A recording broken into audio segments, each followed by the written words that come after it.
now on. Every year we're gonna have Sonoro PianoFest. Thank you. I want to say thank you to all parents, teachers, also our sponsors, Gables Congregational United Church, Steinway in Miami, Miami-Dade College, and all volunteers workers. Today's event is presented by two of amazing Albanian pianists and educators, Dr. Redi, Llupa, and Dr. Inesa, Gegprifti. This workshop, together with all winners students over there.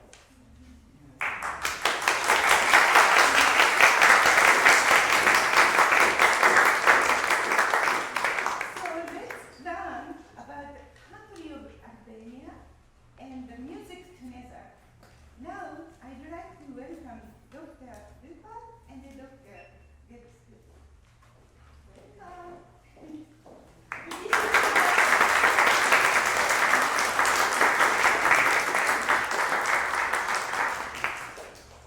Thank you so much, Sachiko, and thank you to all of you for being here today and for kind of embarking on this journey with us all as we are discovering the music of Albania. So we would like to extend our thank you to you, the parents and the families who support these children and are there every step of the way and not letting them back off. We hope that they continue on this path of making music. We would like to say that this is very special to us because this is the first time that in the United States a concert of only Albanian music happens, and it's particularly special because we will get to hear this music from the hands and the hearts of young, talented pianists who basically have nothing to do with the country, yet they agreed to do that, so that's quite impressive. We also would like to thank the Academy of Sciences of Albania, an institution that have supported this journey of ours since the very beginning, and its Vice President, Professor Dr. Vasil Tole. Besides that, we actually had a chance last year to visit a lot of the libraries in Albania, whether it was in the Opera House library or that of the Academy of Arts, and realized that there is so much music out there. One, that is not known or performed, and two, that it's about to disappear. We're talking scores and copies that if you just do a little smudge with your finger, the notes, you may not know what they even are anymore because they're not being revived, they're not being republished. So this is really an amazing service that the students today are providing for our culture and for our music. So thank you all for that.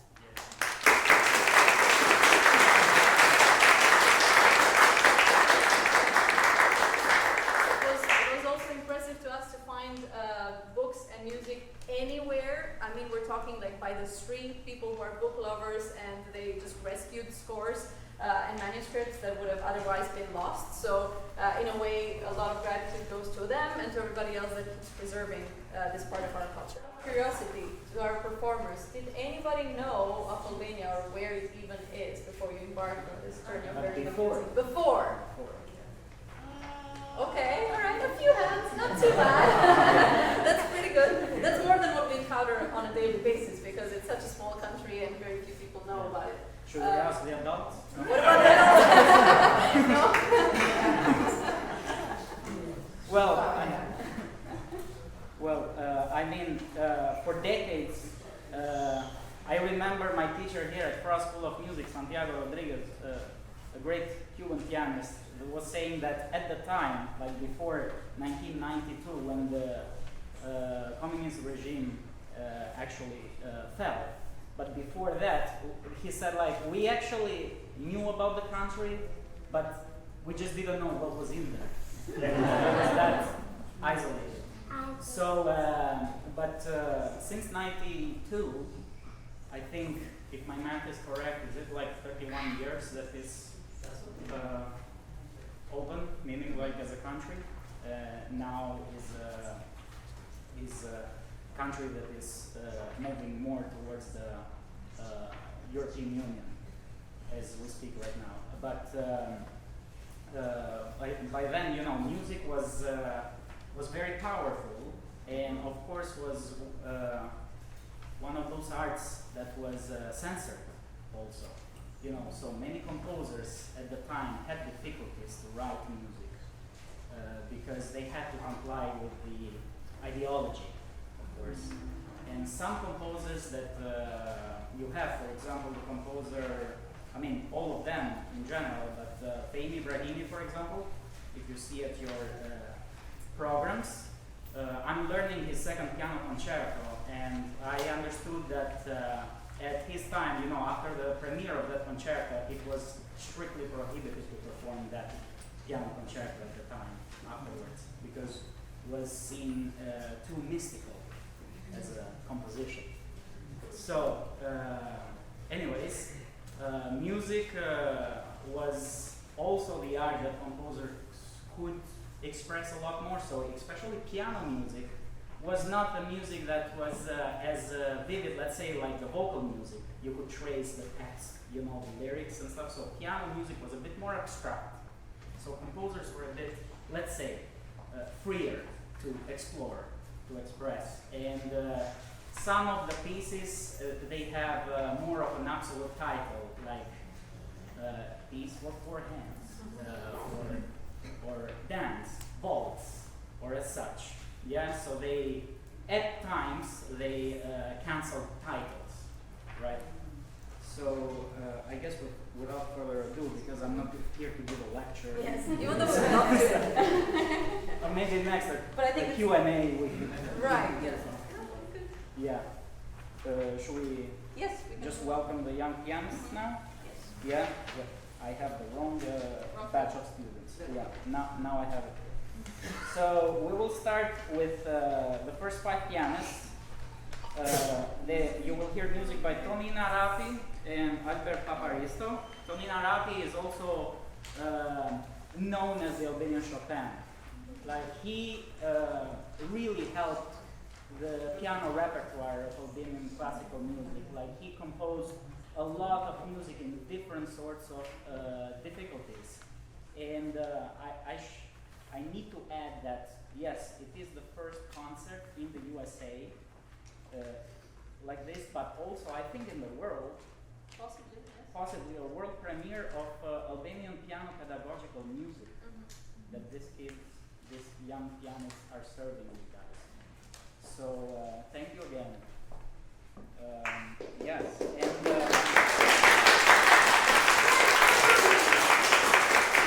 so we'll have Harapi. You will hear a lot of sensitive melodic writing and harmonic writing, and it will finish, the first 5 students will finish with Humoresca by Albert Paparisto, a very important composer that actually is one of the founders of the National Opera and the Conservatory of Music of Albania after the Second World War. So let's welcome them.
can announce this to the students, that we're going to talk in between. So Gabriel is waiting for his turn to play. So I will just say a few words and then you can start, okay? Is that okay? Alright, excellent. Alright, so after that first group of performers, we'll move on to the second one. We will start this one with a few pieces by Sabri and Nushi, who is actually one of the few female composers that we have on the program.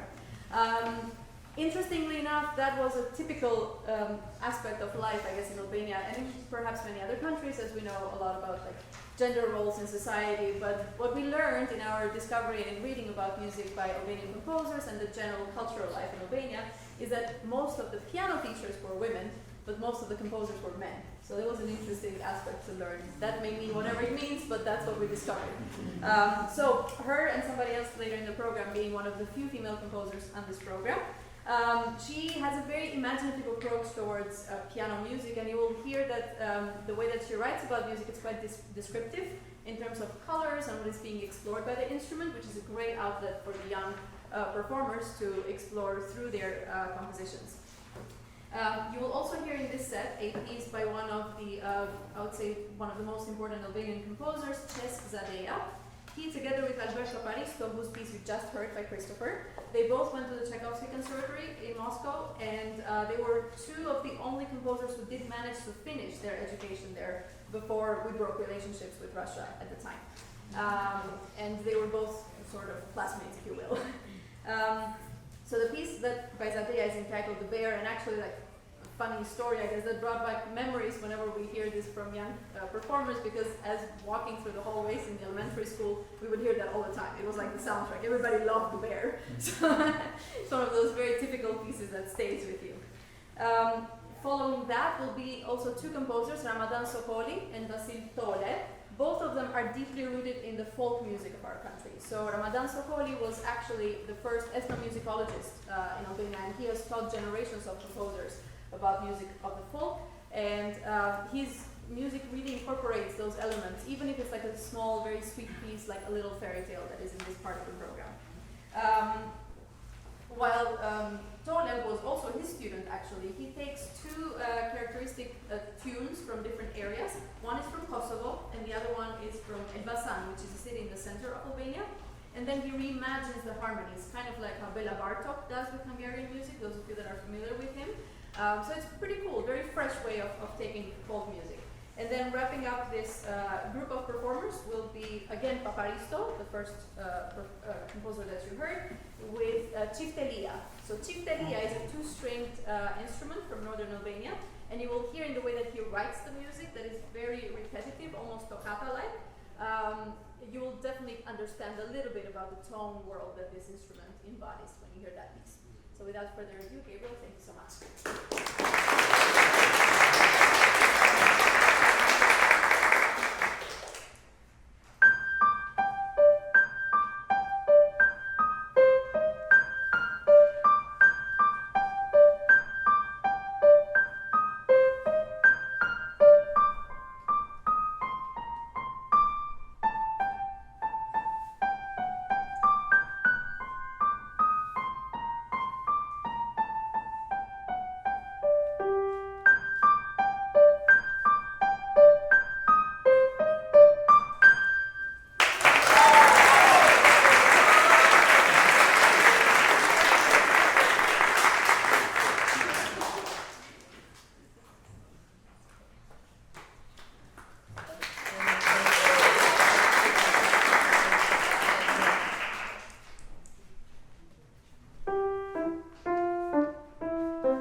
choose either if she wants to be a little shepherd or a little pianist. Now, there are different, hopefully you all heard some Albanian flavor in the music, you know, so the previous pieces were more introducing you to the folk side of the music. Yes, these other composers though now experiment a bit more with the canon of the Western classical music and fuse it a lot more with the Albanian folklore. So about the composer Fejin Ibrahimi is the composer that I talked to you about the concerto previously, and he was a composer that looked more to at the time, was more forward-looking in terms of even wanting to do avant-garde music at the time. Later, after the regime, his family basically published music that were forbidden to be published before. Then we have Limos Dizdari. He is also known for the chamber music repertoire, and he enriched that repertoire particularly for the Albanian classical music, but he also composed piano works such as etudes, exercises for little virtuosos, and also advanced piano music. Following are two composers. If we these are the two composers basically that really contributed a lot for the Albanian piano repertoire. The first one is Alexander Peci, that you are going to hear the word barocchiale. That means a baroque way of playing fused together with the Jare way of singing. Is a way of singing in North Albania, particularly from the city of Shkodra. Is in North Albania, and it has lots of melismas, so long melodies that basically travel through the registers and colors of the voice line. And what he does is that he fuses the performance practice of the Baroque music with the traditional way of singing of the Jare from Albania. Then we'll have the ballad number 3 by Cosma Lara, who he was also a pianist himself, so there is a lot of piano music by Cosma Lara, not as much as Peci though. Peci, we can count at least 300 piano works by him, but Cosma is definitely second to him in terms of quantity. And he's one of the composers that studied in the Tchaikovsky Conservatory, but couldn't finish the studies there because of the break of the relationship between Albania and the Soviet Union. But Lara is also known as, or nicknamed also as the Albanian Impressionist. So it's quite picturesque, his music. So Lili, sorry, now you will hear Lili Behran.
So alongside Tonin Harapi's dwarf dance, which you already heard, his waltz dance, and Ramadan Sokoli's Little Fairy Tale, we will also hear a piece that is rarely performed in Albania even. It's entitled A Piece, so quite abstract, as Redi was mentioning before, that some of the titles were not very descriptive.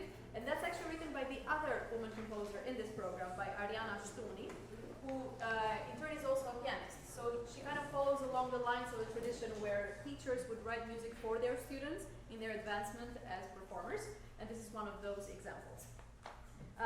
Following after that will be two pieces by Simon Gioni. So in your programs you have his birth year as 1925, but actually this year he celebrates his 100th, his centenary, so it's 1923 that he was born. That also points at something else where lack of information comes with its own errata, so we found out that it's actually a different year of his birth. Simon Gioni, completed his studies at the Czech Republic, and he's actually mostly known for the Albanian classical music as a conductor and a composer of songs. However, he's also given some of the most beautiful music to our pedagogical and performance repertoire with a variety of different levels. And you'll hear today two pieces by him, one which is entitled Mali, Nostalgia, and the other Prelude in E minor. They're very different from one another, as you will see, and they touch on various parts of the texture of the instrument. Following that will be Cosma Lara, one more time, which is the composer that you just heard from Reagan now. This next piece by him is very different. It's entitled A Song, and it's extremely lyrical, beautiful little gem, kind of exploring a different aspect of his romanticism more so than his impressionism. Concluding the program will then be Cesc Zadea with his virtuosic toccata, played by Paul. Zadea, as you heard before, has written pieces from like a very little kind of level or younger generation of pianists to very advanced compositions, including a concerto, and he also is the composer of one of the most kind of known Albanian films that depict the national hero of Albania, George Kastriot-Skanderbeu. His music is very much aligned with the idea of the epic kind of music. He's known as the composer who kind of brought out those characteristics and that part of our identity into the music. So in the final piece, Toccata, you will hear elements of Ciftelia, which was the piece that we mentioned, the instrument that we mentioned before with the two strings, so quite virtuosic. There's elements of this epic kind of expression of the wide, open nature of the mountains, as well as this driving spirit that moves us forward. So we thought that would be a fitting end to today's afternoon.